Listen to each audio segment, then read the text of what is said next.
Milk కూడా ఇప్పుడు మనము ప్రాపర్ గా తీసుకోవాలి.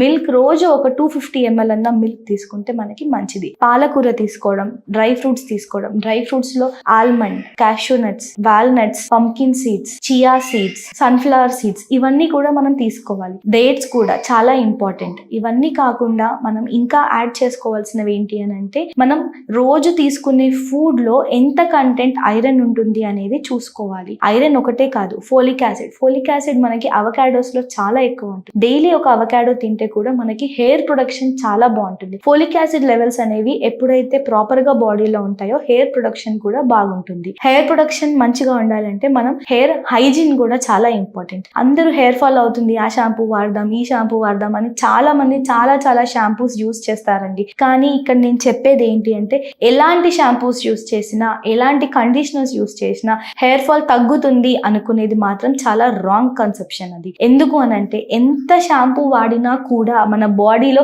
డెఫిషియన్సీస్ ఉన్నాయి అని అంటే మాత్రం హెయిర్ ఫాల్ అనేది కరెక్ట్ అవ్వదు.